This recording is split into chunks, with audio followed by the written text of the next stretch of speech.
السلام علیکم third year. آج ہم نے صلح حدیبیہ کے نتائج کو دیکھنا ہے کہ جو صلح نامہ ہم پہلے اس کو ڈسکس کر رہے تھے، جو کہ بالکل یک طرفہ تھا اور مومنین یہ سوچ رہے تھے کہ ہم نے حق پہ ہونے کے باوجود دب کر صلح کر لی ہے، تو اس کے حوالے سے ہم یہ دیکھیں گے کہ اس کے کیا نتائج جو تھے وہ برآمد ہوئے ہیں۔ سب سے پہلے یہ ہے کہ اس کا پہلا نتیجہ یہ نکلا کہ حالت جنگ کا خاتمہ ہو گیا تھا،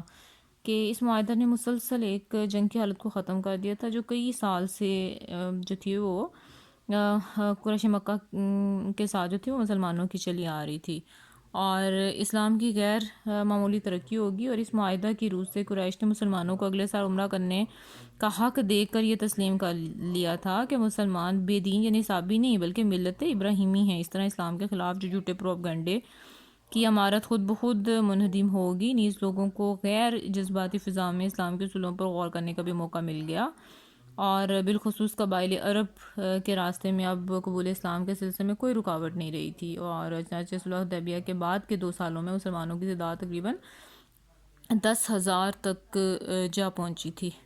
اور مکہ میں اشاعت اسلام شروع ہو گیا۔ اس کے نتیجے میں کہ اہل مکہ نے صلح حدیبیہ میں یک طرفہ شرائط منوا کر اپنے آپ کو اسلام کی نظریاتی یلغار سے محفوظ رکھنے کی کوشش کی تھی، اور لیکن یہ جو تھا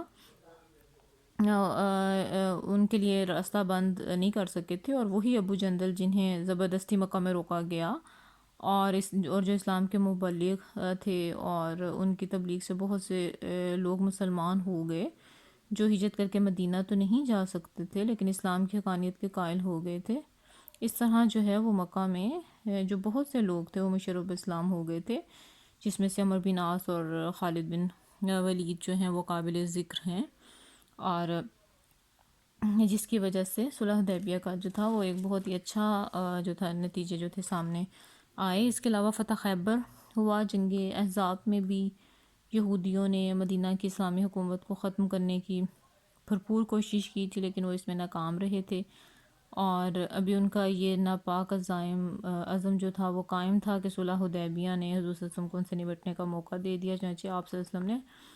خیبر فتح کر کے ان کے لیے اس سازشی اڈے کو ہمیشہ کے لیے جو ہے ختم کر ڈالا تھا۔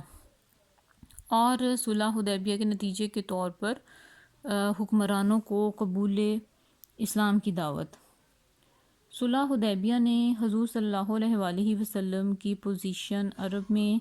اتنی مضبوط کر دی تھی کہ آپ نے عرب کے شیوخ اور ایران اور روم کے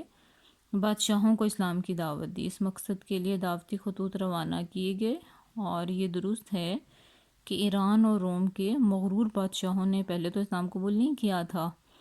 لیکن یہ کوشش بے سود ثابت نہیں ہوئی تھی، اور ہرقل روم نے ابو سفیان سے جو گفتگو کی اس سے کم از کم اس کا ذہن صاف ہو گیا، اور بحرین کے جو حاکم منظر بن ساوا اور عمان کے سردار